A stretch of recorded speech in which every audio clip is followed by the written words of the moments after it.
There's something that nobody talks about much, but it can completely alter everything as we get older, and believe me, I only discovered it the hard way. My name is Margaret, I'm 74, and I need to tell you a story that might just change how you perceive aging. That's not an exaggeration, okay? I experienced something that nearly made me vanish as a person. It all began when I sold my house and moved in with my daughter. It seemed like the right thing to do. Everyone said, "Oh, what a lovely decision. You'll be close to family, you'll have company, you'll be taken care of." But the truth is, it almost destroyed me from the inside out. So, if you're thinking about moving in with your children or know someone in that situation, please, listen to me until the end. It might be the most important conversation you hear today. It's been 3 years since I lost the great love of my life, James. We were together for 49 years. He was my partner in everything. We lived in a spacious house in Savannah, Georgia. And when he passed, the silence in that house began to scream. At first, I tried to distract myself. I'd bake a cake, turn on the TV, but then the real loneliness set in. I'd wake up in the morning and swear he was still there beside me. I'd call out his name without thinking. I'd put 2 mugs on the table. And then the realization would hit me. He wasn't there anymore. It hurt in a place I didn't even know existed. My daughter, Emily, who lives in Austin, would call me every day. She always asked how I was, if I'd eaten, taken my medication. And I'd say, "Everything's fine, dear." But it wasn't. Inside, I felt like I was sinking into a dark sea without knowing how to swim. I started to neglect myself. I'd spend the whole day in my pajamas, without washing my face, without combing my hair. Sometimes my lunch was just coffee and cookies. I even forgot to open the windows. The house became sad along with me. That house, which was once my cozy, vibrant haven, was now just dust and silence. It was during one of my calls with Emily that I let slip that I'd fallen in the bathroom. Nothing serious, but she panicked. "Mom, what if it had been worse? What if you'd hit your head? I'm here so far away, unable to sleep thinking about you, there alone." And it was that night that she made an offer that, at the time, sounded like a blessing. "Come live with me, Mom. Here you'll be safe, you'll have love, you'll have people around you."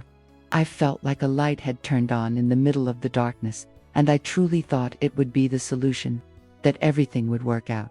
I sold the house, closing that chapter of my life, and went to Austin with a heavy heart and the hope of a fresh start. But what happened next? No one could have prepared me for that.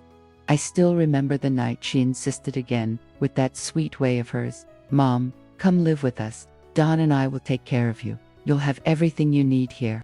And me, trying to appear strong, said, "I don't want to be a bother, honey." But she replied with eyes full of love, "How could you be a bother? You're my mother. Having you here is a gift for us."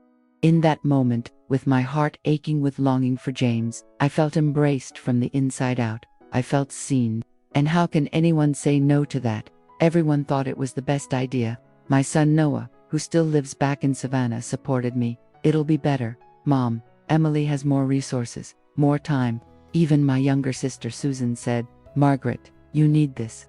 It'll be good for your health, a change of scenery." The neighbor, Mrs. Carter, when she found out, said, "Oh dear, how lucky you are. I wish I had a daughter like that." Even the people at the pharmacy gave me a warm hug when they heard, "Oh, what a blessing. You'll be close to your grandchildren now." And deep down, I truly believed I was doing the right thing. At that moment, it felt like even the universe was telling me I was on the right track. Everyone around me applauded my decision, and I confess it was difficult to doubt it. When I finally called my daughter and said, "Okay, Emily, I accept, I'll come live with you," she cried on the phone, "Mom, you won't regret it. We're going to take such good care of you." And I wanted to believe that with all my might. I took one last look at that house where I had lived almost my entire life with James. Every corner held a memory. The smell of morning coffee, the creaking of the rocking chair on the porch, the wall where we hung our first portrait together. But I took a deep breath and thought, maybe it really is time to turn the page. I remembered a phrase I heard in a documentary once. It said that no one ever steps into the same river twice, because the water has already changed, and so has the person. At the time, I thought it was beautiful. I thought I was just going with the flow of life, accepting change. But if I had known what awaited me, perhaps I would have chosen to stay in that empty house and learn to rebuild myself in my own way, in my own time. But I didn't know. And that's how I took one of the most misguided steps of my life. Listen carefully now, because what I'm about to tell you might surprise you as much as it surprised me. The move to Austin happened on a hot Saturday in March of 2022. I remember every detail, as if it were yesterday. It was the day that, without realizing it, my life began to slip through my fingers. Emily and Dan arrived with a moving truck. I had sold almost everything. She said, "Mom, we already have everything here. You don't need to bring those old pieces of furniture." So I only took some clothes, my books, some photos, and my sewing machine, which was practically an extension of me after more than 40 years together. When we arrived, Emily led me to my new room. It was Dan's old office, which they had converted for me. "Look, Mom, we put in a brand new, super soft bed, and this closet is all yours." I smiled, thanked her, but inside I felt a pang. The room was small, without a window, just a skylight in the ceiling. It smelled of fresh paint and newly assembled wood. Nothing there had my scent, my history, but I held it together. I thought, "Margaret, be grateful. Your daughter is welcoming you with love, and that should be enough, right?" In the first few days, it was even good. Emily included me in everything. "Mom, come see what I'm making for dinner." Or, "Sit here with us, let's watch that old movie you love." I felt loved again. The grandchildren, Ben and Lily, hugged me with such sincere joy. "Grandma, now you're going to live with us forever, right?" said Ben, jumping on my lap. But it was that little word, forever, that began to echo inside me in a strange way. Because that's when my heart began to weigh heavy, and what seemed like a dream turned into an unease that I couldn't name. In the second week, things started to change. One day, Emily said, "Mom, could you help me with lunch today, since you're home?" It was a simple request, right? And I understood. I really was there, without many tasks. And of course, I wanted to help. The problem is that, without realizing it, my routine began to transform.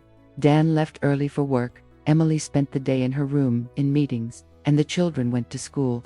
At first, I only helped with silly little things, cutting some vegetables, washing the dishes. But, in a few days, that stopped being a help and became a daily responsibility. Emily started saying, "Mom, have you made lunch yet? I'm on a call right now." And without even realizing it, I was already cooking for everyone every day. And listen, cooking out of love is wonderful, but cooking because it's expected of you, as if it were your duty, that weighs you down. It weighs you down in a way that silences you from the inside out. There came a point where I felt like the official cook of the house, except without receiving a dime, and the worst part, without being able to say no. But the real blow came when Emily hit me with one of these. "Mom, I'm so glad you're here. Now I can accept that work trip I had turned down. You'll take care of the kids, right?"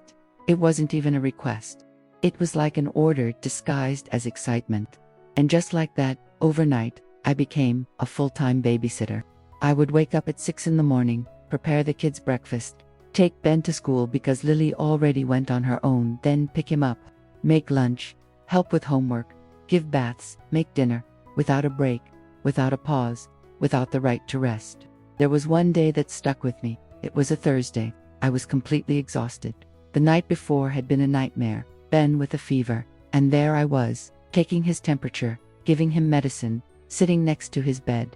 I barely slept. When morning came, I told Emily, "Honey, I think Ben should stay home today. He's still a little weak."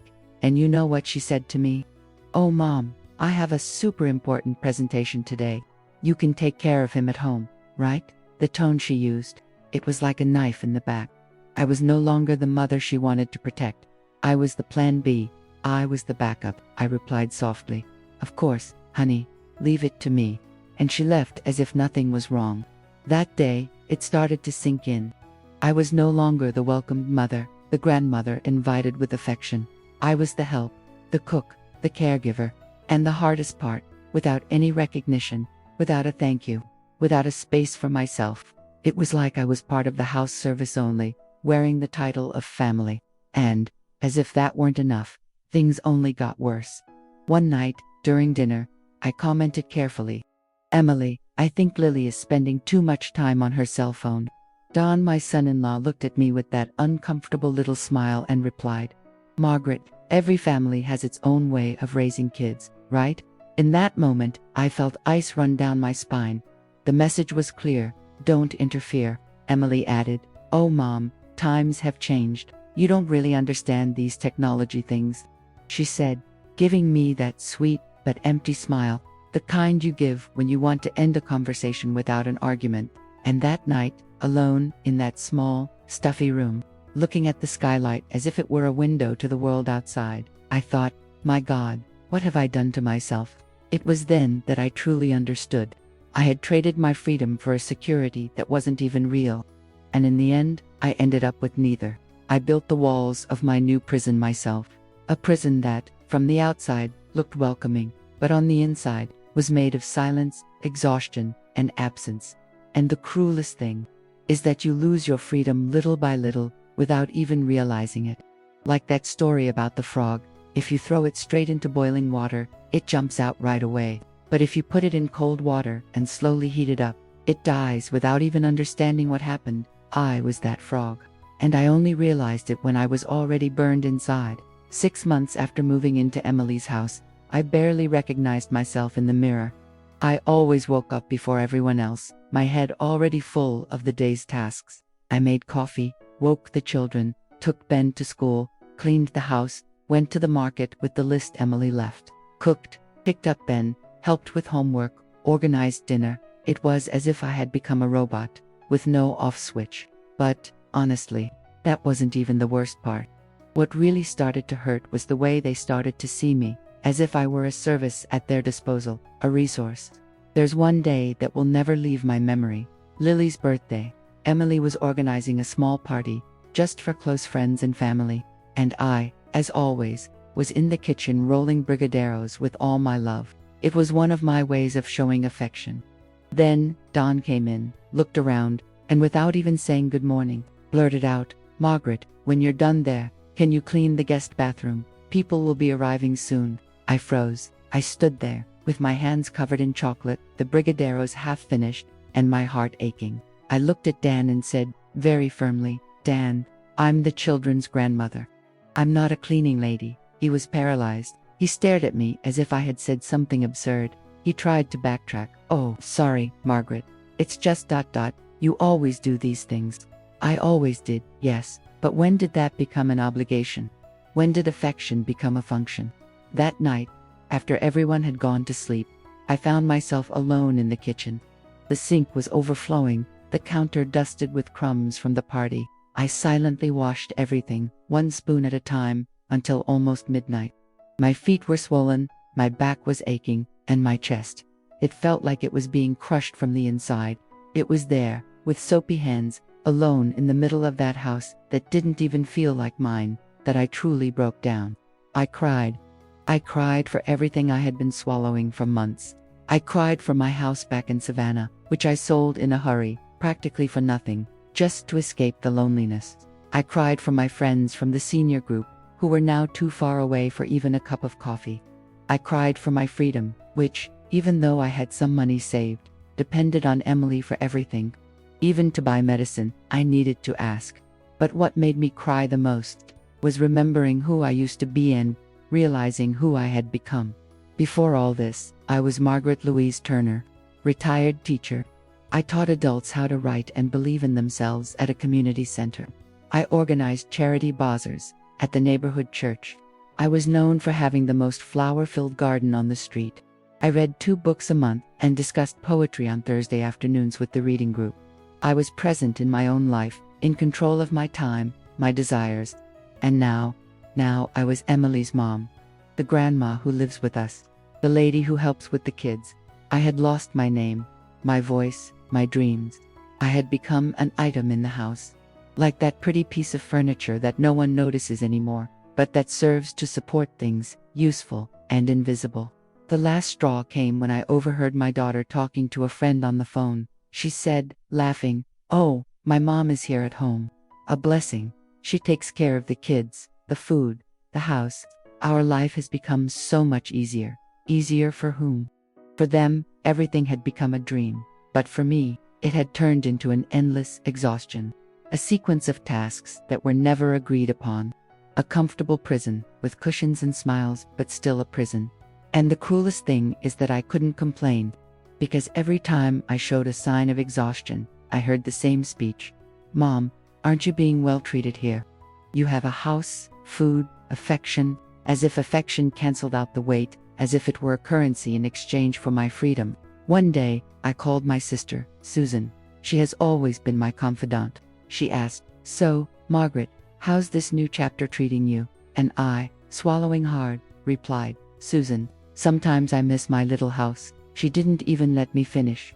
"Oh, Margaret, for heaven's sake, are you complaining when you've got it made?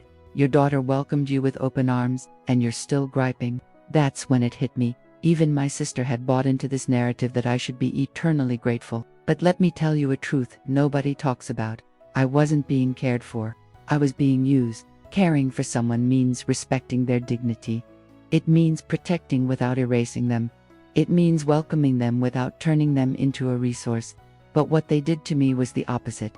I was reduced to the role of cook, nanny, house organizer, and all with a little smile on my face. Because if I showed any fatigue, I was being ungrateful. The hardest part is that it all came disguised as love. It was a love that looked beautiful, but that suffocated me. Love with an agenda, with expectations, with demands. And that's when it clicked. The biggest mistake I made wasn't moving in with my daughter. Maybe that could have even worked out. The real mistake was letting myself disappear along the way. Letting go of who I was to fit into a story that wasn't mine. But you know what the most painful part of all this was? The loneliness. But not the kind you feel from being physically alone. This was worse. It was the loneliness of being surrounded by people, and still feeling invisible. When you live alone, at least you have your own presence, your silence, your routine. But when you lose who you are, when your voice is silenced, you don't even have yourself anymore. I felt alive on the outside, but dead on the inside. Like I was breathing only out of obligation. Like I was there, but missing within myself. It was on a common Tuesday, one of those when you don't expect anything, that life came and slapped me in the face. One of those that awakens the soul. I was in the kitchen, as always, preparing lunch, when the phone rang. I answered with my hand still covered in garlic. "Hello, is this Mrs. Margaret? This is Carmen from the Savannah Community Center." My heart leaped in my chest. Carmen was my partner for years in literacy classes. "Carmen, it's been so long. How are you?" She answered with a low, burdened voice. "I'm calling to give you some bad news. Do you remember Mr. Benjamin?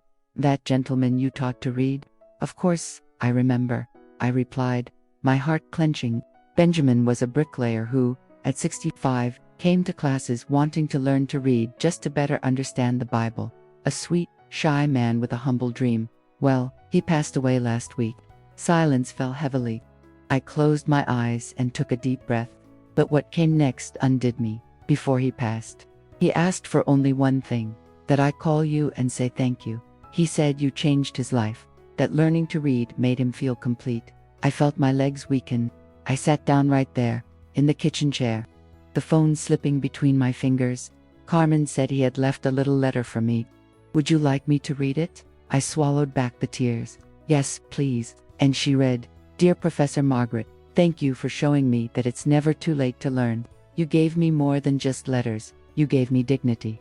Now I read my Bible every day and write little letters to my grandchildren. That is priceless. May God bless you forever. With affection, your student, Benjamin." I hung up the phone and cried. But it wasn't just sadness. It was that kind of crying that comes loaded with remembrance, recognition, purpose. A cry that reminds you that you were a real person, that you touched someone's life.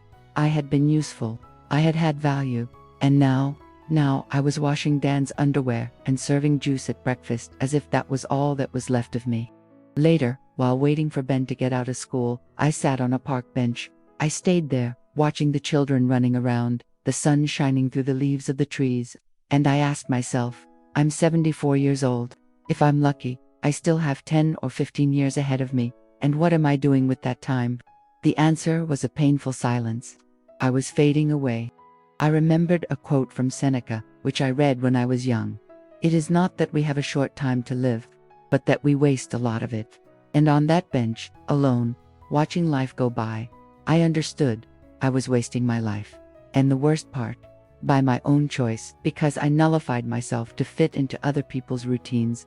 And it was there, with a heavy heart and teary eyes, that I made a decision that scared me more than anything I had ever faced in my life. I was going to get my life back. I didn't know where to start, or how, but I knew I couldn't continue like that. When I got home with Ben, Emily was on the computer. She didn't even look up. "What's up, Mom? But make it quick. I have a meeting in 10 minutes. I took a deep breath. Emily, look at me. I need to talk. My voice came out steady. For the first time in a long time, she looked up, surprised. "I want to go back to Savannah." The silence that followed felt like a wall. She looked at me as if I'd said I was moving to a deserted island. "What do you mean, Mom? Is something wrong?" Something was wrong, yes. I stopped being myself in here. She tried to insist. "But Mom, you have everything here. A good bed, food, love." And that's when I said, looking directly into her eyes, without hesitation, "Emily, I don't need all that. What I need is myself." She stared at me as if I'd lost my mind, as if my words were a foreign language, because, in Emily's mind, everything was perfect. I had a roof over my head, food on the table, people around me. But how do you explain to someone who has never felt their own soul shrink what it's like to be alive without living? How do you say that security without freedom is just a comfortable prison, with clean sheets and a soft pillow?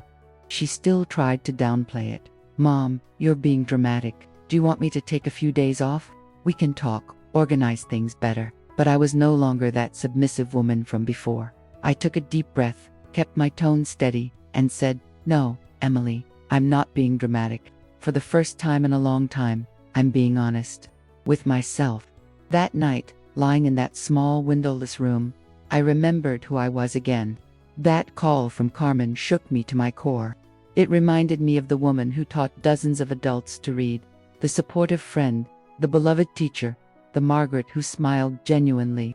And there, in that muffled silence, I realized I wasn't just Emily's mother. I wasn't just the grandma who helps with the boys. I was a whole woman, and I was being pushed into a corner, as if my time was up, as if my only role was to serve. I remembered a phrase I read in an old book. There is no greater pain than holding an untold story, and I was swallowing the story of the woman I could still be. A story that no one seemed willing to listen to, but I wanted to tell it. I needed to tell it. But deciding to change, my friend, isn't the hardest part. What's really difficult is facing those who benefit from your imprisonment. Because, in the days following that conversation, Emily started doing everything she could to convince me to give up. And look, my daughter is a lawyer. She knows how to use words. First, she came with the guilt. "Mom, after everything we've done, are you just going to leave like this?" We remodeled the room, bought everything new. When that didn't stick, he tried fear. "What if something happens? What if you get sick when you're alone?" And then, when he saw I wasn't going to budge, he unleashed the heaviest blow. "Mom, Ben asked yesterday if he did something wrong. He said, 'Doesn't Grandma like me anymore?' That destroyed me inside, because I loved my grandchildren as if they were pieces of my heart outside my body. The last thing I wanted was for them to feel guilty. But then I remembered something I read years ago in an airline magazine. Look, where life's reminders come from. Put your own oxygen mask on first, before helping others. Because if you pass out, you can't save anyone." And that was it. I had been emotionally fainting for months, living breathless, without sparkle. And if I didn't put on my mask now, I wouldn't be able to be a grandmother, or a mother, or even myself.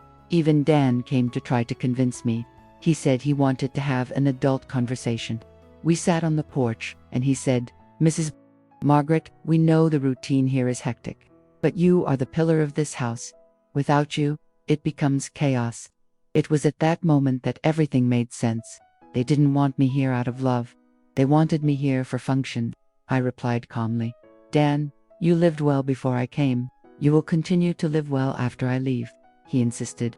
"But who will take care of the children when Emily travels? Who will make that stroganoff they love so much? Did you notice? No one asked, 'Mom, are you happy, Mrs. Margaret?' Do you still feel like yourself here? It was all about how much my presence made their lives easier.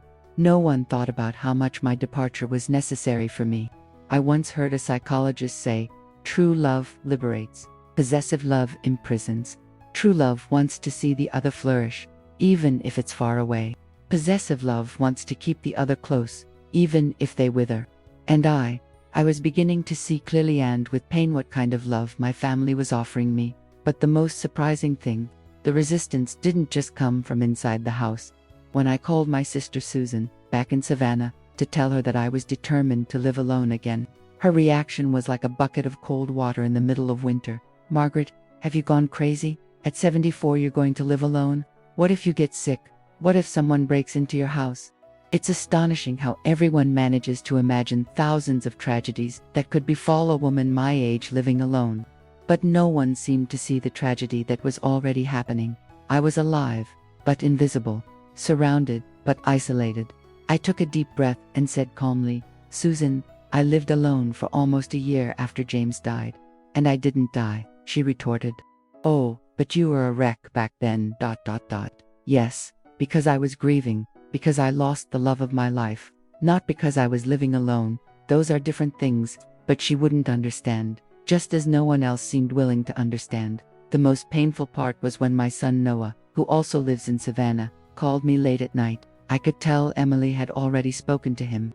Mom, Emily told me about this crazy idea. You can't be serious. Why would it be crazy for me to want my own house, Noah? Because you don't need to. You're being well taken care of here. I took a deep breath to avoid raising my voice. Son, ... Being well taken care of isn't the same as being well. I can have a bed, food, affection, ... and still feel lost. Oh Mom, ... You're exaggerating. Exaggerating, dramatic, always that word. As if wanting autonomy were something out of a soap opera. As if dreaming of having your life back with a whim of a spoiled person. But the worst ... came 2 weeks later, on an ordinary night. I was washing the dinner dishes when I overheard Emily and Dan talking in the living room. They didn't even know I was nearby. I don't know what to do with her anymore, Dawn, Emily said. This idea of going back to Savannah is stuck in her head. Maybe it's just age. And he replied, in a low voice, my grandmother also got kind of stubborn towards the end of her life. Do you think ... it could be the beginning of something like a disorder? My heart froze. They were questioning my sanity. Just because I wanted to choose what to do with my own life. Emily replied, I don't know, honey. Maybe we should consult a doctor. What if it's a sign of ... I didn't want to hear the rest. I went to my room, closed the door slowly, and cried. But it wasn't a cry of sadness anymore. It was a cry of anger, of indignation. They preferred to believe that I was losing my mind than to admit that they were suffocating me. It was easier to imagine that I was sick than to recognize that I just wanted my freedom.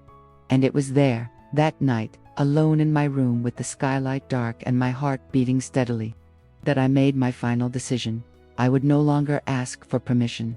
I would no longer justify my choices, nor wait for anyone to understand me. I was simply going to act. The next morning, with Dan at work, Emily away at a meeting, and the children at school, I did something I hadn't done in a long time. I picked up the phone, dialed, and took a deep breath. Good morning, this is Margaret. I'd like to rent a small apartment, just for myself. The voice on the other end was kind. Certainly, madam. When are you planning to move in? I replied with a smile that came from deep within, as soon as possible, and when I hung up, ...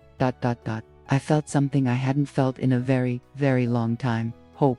But I knew the battle was only just beginning, because if there's one thing I've learned in these past months, it's this: people who benefit from your submission will never facilitate your liberation. And there, in that moment, with the sun streaming through the crack in the door, I finally understood. Freedom is what we do with what was done to us, and me. I was about to choose mine. Discovering what to do with everything they had made of me, ... was the beginning of my true liberation. There's an old saying that goes, necessity is the mother of invention. In my case, it was the need to recover my dignity that gave me the strength and courage I didn't even remember I had anymore. And, listen, from the moment I decided to act, everything started to become clearer. It was as if I had awakened from a deep sleep. For the first time in a long time, the world seemed alive, and I felt alive within it too. I started with the basics. I picked up the phone and called Noah, my son, in Savannah. But this time, no beating around the bush, no fear, no tremor in my voice. Noah, I need you to help me find an apartment to rent. I'm not asking for your opinion. The decision has already been made. I'm just asking for your help. As a son, he was silent for a few seconds. I think the firm tone of my voice surprised him.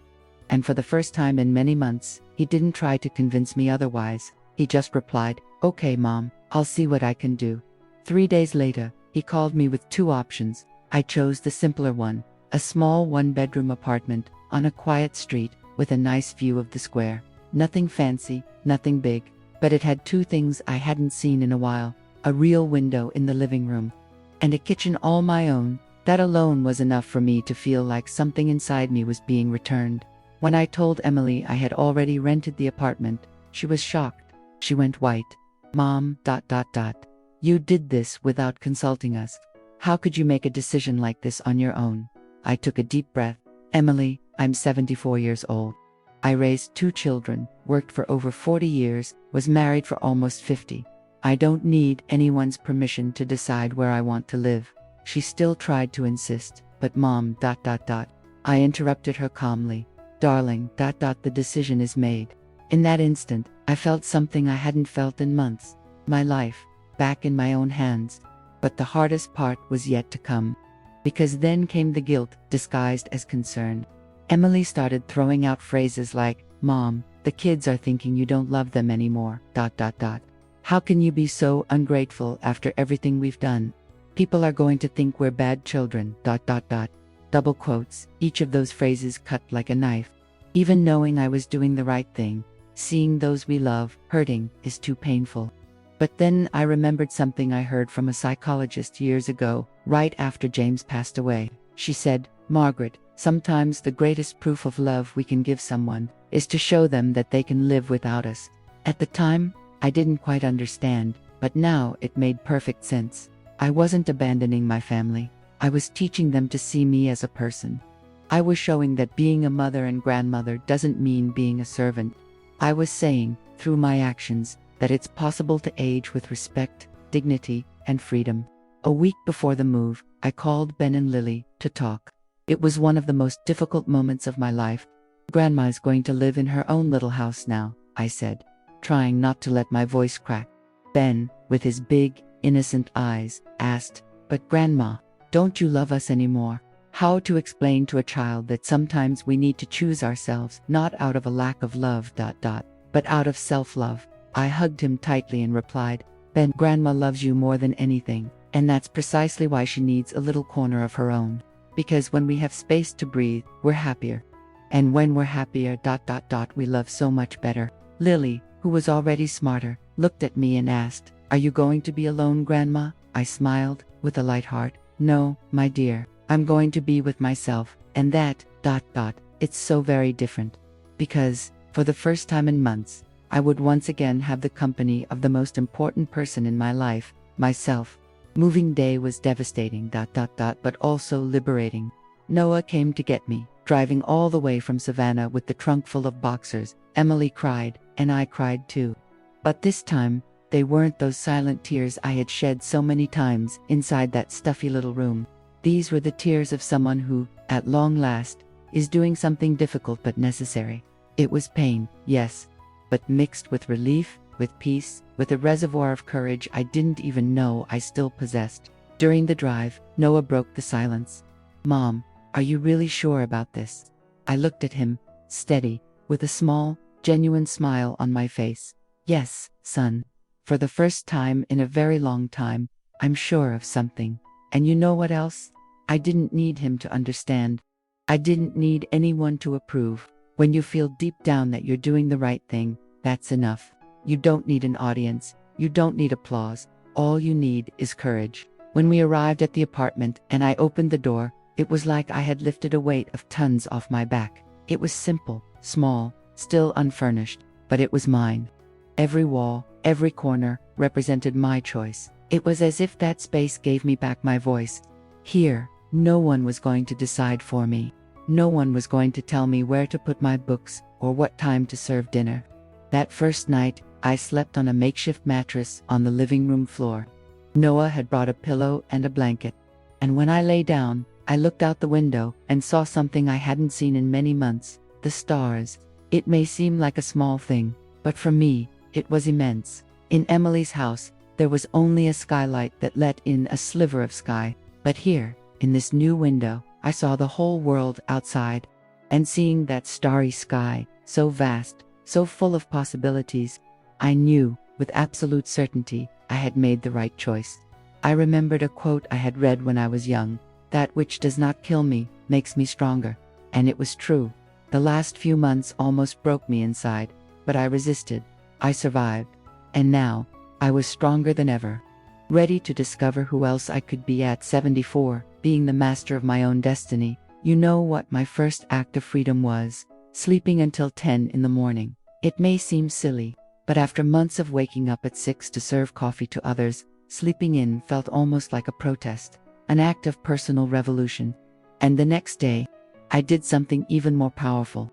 I called Carmen at the community center. "Carmen, this is Margaret. I want to teach again." She was silent for a moment, then replied with a voice trembling with emotion, "Mrs. Margaret, what wonderful news. When would you like to start?" I replied firmly, "If possible, tomorrow." And so it was. The following Monday, there I was, back in the classroom, surrounded by attentive eyes, shy smiles, trembling hands holding pencils. The first student they gave me was Mr. Joseph, a 60-year-old doorman who wanted to learn to read so he could help his grandson with his homework. When I saw that simple man, with calloused hands, forming his first syllables, something inside me ignited, a flame that should never have been extinguished. I was back, not as Emily's mother, nor as the grandma who helps out, but as Professor Margaret, with purpose, with identity, with a sparkle in my eyes. I created a new routine, exactly the way I wanted it. I woke up without an alarm. I drank coffee reading the newspaper, a joy I didn't even remember anymore. I went to the community center to teach my classes, came back, had a peaceful lunch, watched my favorite program, and in the afternoon, I read, sewed, or just listened to music. It may seem like little to many people, but for me, it was pure freedom. Of course, I missed them. There were moments when I thought about the children's laughter, the conversations on the sofa, even the smells of the old house. And there were nights when the silence embraced me so tightly that I felt like crying. But there was a huge difference. Now, the loneliness was a choice.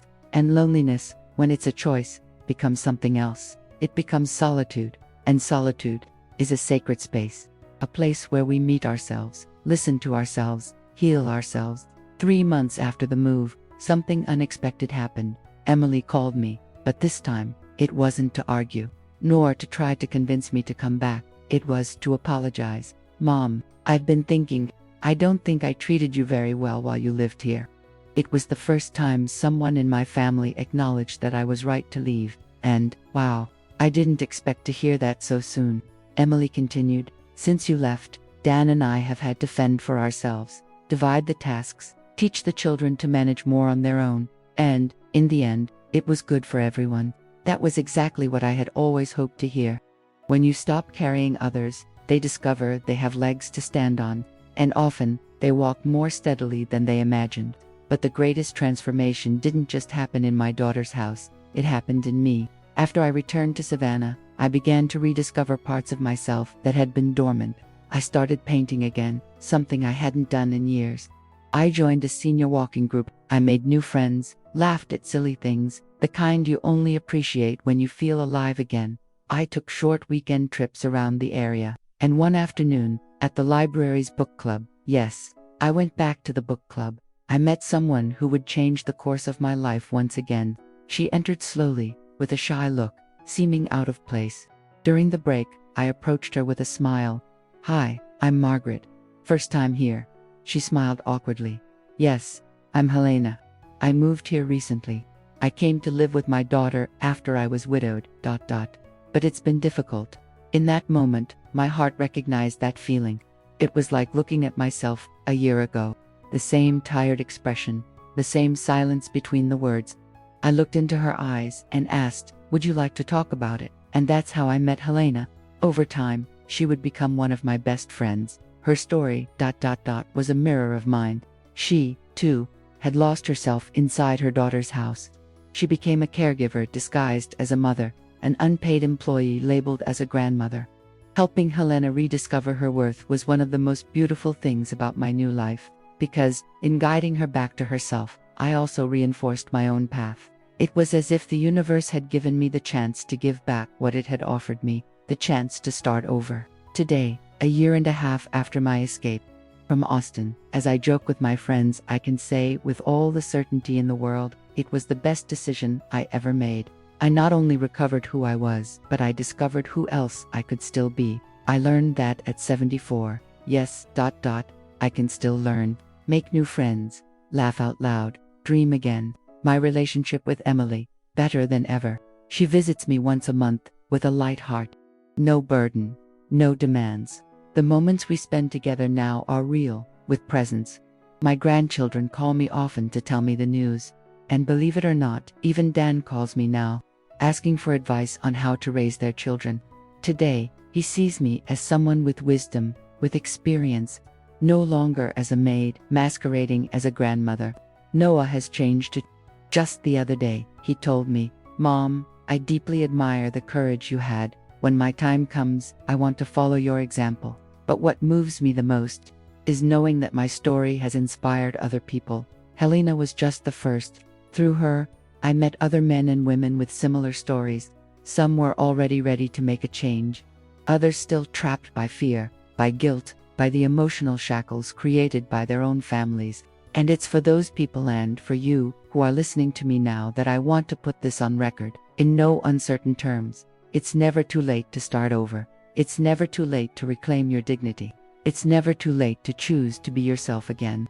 Society wants us to silently accept whatever's left over, to be grateful for any little corner, any plate of food, any affection thinly veiled as obligation. But let me tell you something with absolute conviction. Growing old isn't disappearing. Growing old is accumulating history, wisdom, and the right to write the ending of our life with our own hands, without drafts from others, without revisions from our children, our way. The philosopher Marcus Aurelius once wrote, "Very little is needed to make a happy life." And he was right.